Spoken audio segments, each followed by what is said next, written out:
is going on, my homies? So I hope you guys are enjoying the Bassmaster Classic. I'm out here floating around trying to catch some bass fish. There's a Red Crest Cup, that MLF Red Crest Cup's on Lake Gunnersville. I think it's like next week or something like that. So if you see me, come up and just smack me on the ass and run away.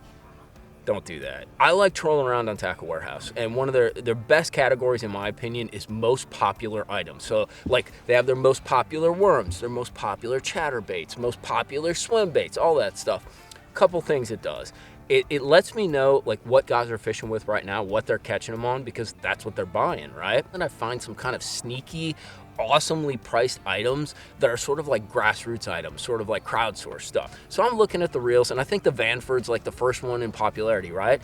Well, number 2 was a Daiwa, and I'm like, what the hell is this? And then I looked at the price point.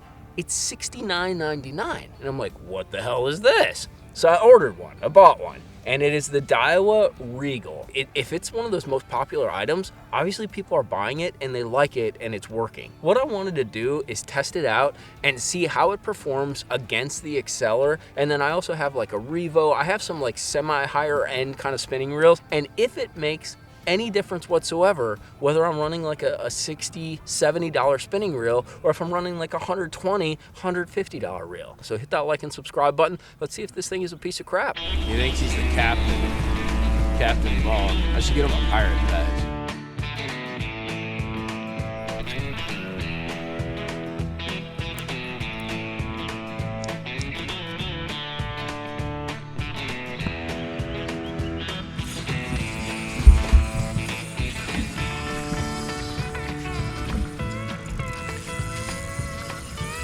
That's a spot, dude. 2.5, 3 pound spotted bass.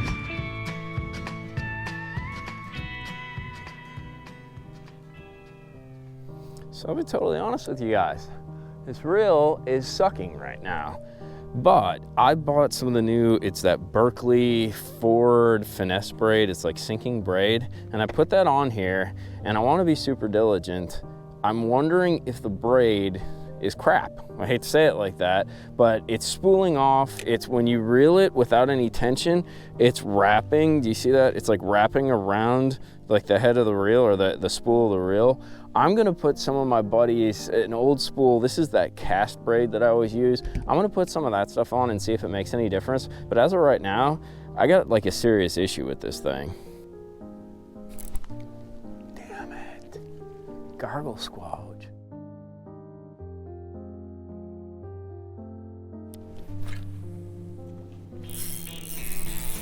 That looked like a better one. The drag's pretty smooth. Yep, that's the kind you want. Look at that bug, right off the dock. I probably shouldn't do this, but I'm going to. Look how fat that thing is, dude. I love it. Yeah, switching to the line. The cast braid was a good idea. Look at his tail. Bro, like, he's got a little like strand off his tail. It's bizarre. That's a fat old chunkerson, right, Paul? Let's get it back. I don't hate the reel anymore. Things are good. Let's see if they can get better. All I'm doing, I figured a good way to test this thing, when these fish move up, they go from eating that minnow and doing that kind of thing like offshore in those ditches to really liking like a wacky rig. So I showed you guys this technique. This is actually a Daiwa worm. It's I think it's their like fatty Ned or something. And I'm using this with my little Monster Bass wacky tool to wacky rig them, dude. And it's kind of more of like a bait presentation. I have some darker ones, but the water's kind of clear, so I like them, I don't know, like them look like little minnows, right? So I've been using this, and I figured it'd be a good way to kind of see how that drag works, how the casting works. But super simple rig. If you got fish that are kind of like in the mid, they're about to come up, they're about to spawn, but they're not quite there yet, this thing kills it. Oh dear. I think he's stuck on the cable, but he came out. Is it a largemouth? No, it's a spot. I bet you my line is tored up. But that was another good little test. And actually the drag worked really well. What happened is I think these guys have like a suspended like brush pile or something under here. So there's little like bar dock cables right here, and then there's a bar that goes across, and that fish got onto the bar, and dude, he absolutely shredded my line. So I'm gonna have to tie a new leader but we're making progress. I actually really like the reel. There's a couple little things that I'm not liking, but once we got that line off there, it's behaving like a whole new little spinner doodle.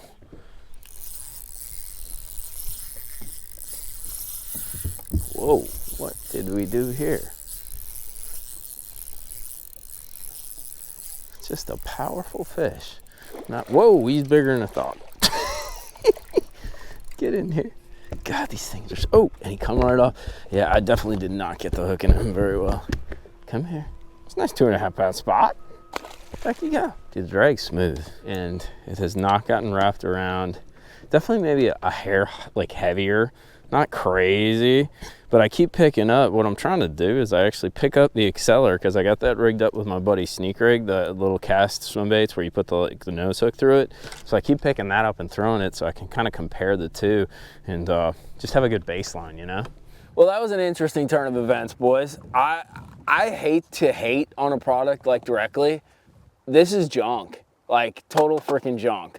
I was really excited about trying it out, and actually you can see I've been trying too. I got this other sinking braid. We're probably gonna do a little video about it. That's the Sunline stuff, and I'm trying it out. I had quite a few guys recommend like using sinking braid for like forward facing presentations, as well as like light finesse stuff when you're trying to keep that bait down and use a little lighter weight. The Berkeley stuff though, it screwed the reel up, dude. It literally wrapped around like the spool. You'd cast it out and it had so much memory that when the reel went to go and spin, it would just wrap line all around that spool canister. And no matter what I did, it would just always wrap up. And I'm like, man, this reel's junk. Like the first 2-3 hours, I caught some fish like that even. I caught like a 3-pounder, dude, and like some little ones. And I'm like, man, this reel is really junk, but let's just try it. And I don't know, like a few hours ago, I'm like, maybe it's the line, you know, let me pause. It's worth trying something different, because I've never had issues with this one, and they're very comparable. Like this is the Daiwa Exceller. We tried out the Regal, both the 2500 XD size. So let's break down real quick, like the read on it. It 100% belongs in some of the top product. The guys that are buying this are not wrong. The thing is pretty light. I think it comes in at like 7.2 or 7.1 ounces, whereas the Exceller for an extra, what is it, 30 bucks or so, comes in around 6.9, so slightly lighter. They both have that big kind of meaty handle, and I don't know about you, but I like that because I'm always missing the handle. I like my Revo that I have, but I'm always missing the handle because it has one of those little tabs on it. The drags are practically equivalent. They're super duper smooth, a nice clicking kind of even drag. So the Exceller does come in a slower speed, but I always get the 2500 XD. So both the Regal and the Exceller have that 2500 XD model. It's a little faster speed, right? It's a 621. However, the Regal only comes in that speed. I like the faster reels these days, like especially for forward facing and that. I'll slow down if I need to. I don't like the 521s, and the Exceller does come in a 521 as well. The ball bearings, it's a big difference on paper. It's not a big difference in performance. I think the Regal is like 6+1 roller ball bearing. The Exceller is 5+1. Frankly, the Exceller does feel a hair smoother, a little more quality. So the ball bearings thing is always kind of like smoke and mirrors to me. The biggest difference, and this is the one where it might prove kind of a fault down the line, the old Excellers, I actually have quite a few of them yet, they did not have the screw-in reel handle. So these Excellers, the new ones, actually, it screws in to kind of mount the reel handle. On the Regal, it's the old school kind of cap and screw. So basically what happens is you remove the cap is holding the handle in place, and once you get that out, the reel handle comes out as just like a shaft, just like that.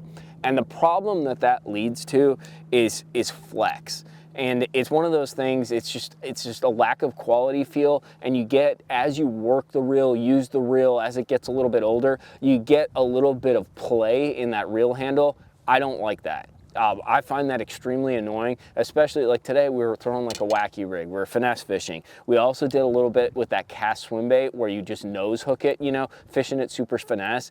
And in those situations, a little bit of flex can cost you a fish. Now, is it a deal breaker? No, because when it comes down to it, the biggest difference between these two is the price point. So the Regal comes in at $69.99. I think the Exceller comes in, it's like starts at $99 and it goes up to $120. So a little bit more premium style reel. You can definitely feel it's slightly lighter, but from a performance standpoint, except for that reel handle aspect, the Regal freaking cuts it, dude. Like if you're looking for kind of a cheap, you know, maybe like a Ned plinking or just like a small little jerkbait reel, just like a little side kind of workhorse reel for your spinning applications, the Regal's at a great price point, and with the amount of guys that have bought it, usually what happens is, like, if it's crap, it shows up in the reviews, especially when it's being sold in volume, right? And overall, the reviews are pretty damn good. So I don't know if I'm gonna get 20 of them, but I'll definitely get a couple to supplement some of the Excellers that I have, just because we're throwing so many finesse spinning things, dude. And having a few extra reels that you can swap out that are reliable and decent construction, as well as having that super buttery drag, which is so important, is a deal maker for me, dude. I hope you guys enjoyed this video. I hope you're enjoying the Bassmaster Classic. We're gonna cut on out of here and head on home and catch the weigh-in at the end of the day. I will see you next time. Hit that like and subscribe button for me. Later, my homies.